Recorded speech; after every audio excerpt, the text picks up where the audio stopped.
guys, have you ever seen the videos about the trial of Joanna Madonna? She's a woman who murdered her husband. I think his name was Jose. And her trial is very interesting to watch. She takes the stand, and it's always interesting when the defendants take the stand to testify in their own defense. Well, during the closing arguments, after the defense team presented their closing argument, the prosecutor got up to present her rebuttal to the defense team's closing argument. And it was really good. I mean, they all did a good job. But that rebuttal argument was pretty special. The prosecutor kept saying over and over again, you can't have it both ways. She would say things like, she would point out how the defendant had said that she loved her husband very much. And how she also said that sometimes when he touched her, it was disgusting. And then the prosecutor would say, you can't have it both ways. Or she would say how the defendant said that her husband did not buy her that Mercedes. And then later in her testimony, it was shown actually, and I think she did admit it, that in fact he did buy her a Mercedes. And then the prosecutor would say, you can't have it both ways. Well, let's think about the case of Christopher Watts. Respect the family? Well, Cindy Watts, who is family, is being attacked, harassed, slandered, libeled, defamed. Well, you can't have it both ways. Christopher Watts' wife was highly successful. Well, they were due in court for unpaid bills. The credit cards were maxed, right? They had filed a bankruptcy a 3 years before, walking away from over $70,000 in unsecured debts. They had missed 3 house payments. I think it was in March of 2018 that Christopher Watts had to take $10,000 out of his 401k. And who are we kidding? That probably cleaned it out. He wasn't working there that long. And she was highly successful? Well, you can't have it both ways. Making harassing phone calls,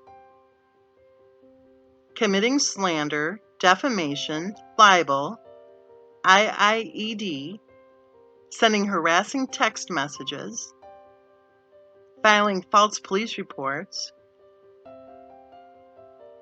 threatening innocent people, harassing family members, calling employers, and applauding those who make threats and who harass me while feigning victimhood. You can't have it both ways. Claiming that Cindy Watts didn't get along with her daughter-in-law? Well, in fact, Cindy Watts isn't the person that her daughter-in-law, it sounds like, couldn't get along with. I'll say it again. You can't have it both ways. Claiming that Christopher Watts' wife was devoted to raising her children, while she insisted they go to bed at 6:30 p.m. so she could have quote-unquote me time after the girls had already spent all day since early in the morning at the daycare center. You can't have it both ways. Claiming that Christopher Watts' wife was devoted to raising her children while she complained over the summer that she was stuck with the kids. while Christopher Watts was enjoying the life of a bachelor. You can't have it both ways. Claiming that Cindy Watts was wrong to leave the house to get her hair done, while in fact her daughter-in-law was scheduled to be picked up that morning while she was gone getting her hair done. So which is it really? Was it Cindy who was wrong for not returning to the house sooner? Or was it whoever was supposed to pick her daughter-in-law up who was wrong, who left her sitting there for anywhere from 1 to 5 hours straight, alone with her own children? Ooh, big crime of the century there.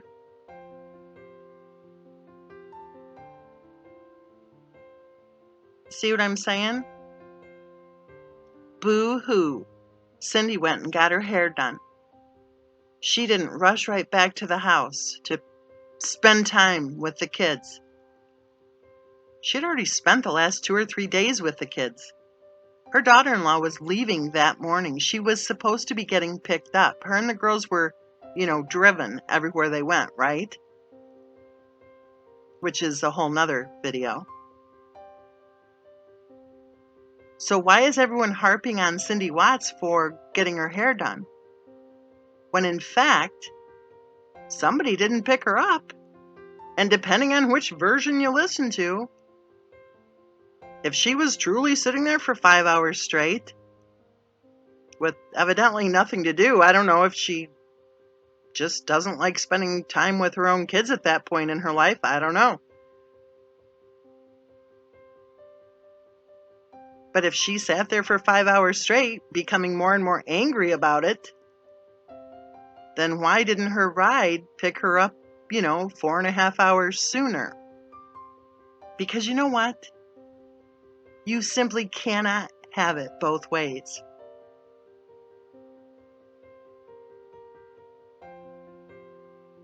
Claiming that Christopher Watts' sister had never met Cece before the summer of 2018.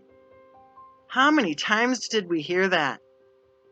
Jamie never met Cece. Jamie never bothered to meet Cece. And she hadn't seen Bella since Bella was 10 months old. Jamie never met Cece. So you're claiming that Christopher Watts' sister had never met Cece or seen Bella since she was a baby, while neglecting to mention that she wasn't the only auntie or uncle who had never met Cece before. You can't have it both ways. Claiming that Christopher Watts' wife had fertility issues. Well, she got pregnant 4 months after the wedding. You can't have it both ways. Claiming that Christopher Watts' wife had high-risk pregnancies, yet she failed to seek prenatal care. You can't have it both ways. Perhaps one of the most glaring of all in the you can't have it both ways department is the claim that the family wants you and me to stop talking about the case, while meeting with producers who were producing yet another docudrama on the case. Well, you can't have it both ways. Oh, one more while I'm at it. Karma. The scumbag attackers, for over 2 years straight, have made all sorts of claims about karma. They say karma's gonna get you. They say karma's gonna come knocking. They say a lot more, too. They say some pretty terrible things, which I refuse to repeat. But boy, oh boy, are the scumbag attackers ever focused on karma, karma, karma. in their threatening and harassing comments and messages. But I think it's interesting that as they go on and on about karma, that they fail at the same time to consider the role that karma played in Christopher Watts' wife's life.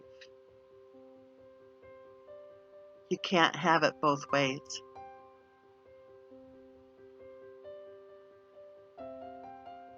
And just one more. Follow the money.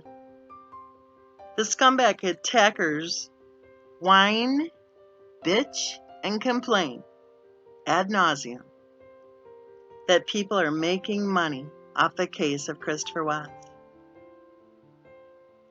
While they're whining, bitching, and complaining about it on monetized channels, while they hold their hands out and while they point you to their PayPal and their GoFundMes and their links that you can click on to send them money. I'll say it again. You can't have it both ways.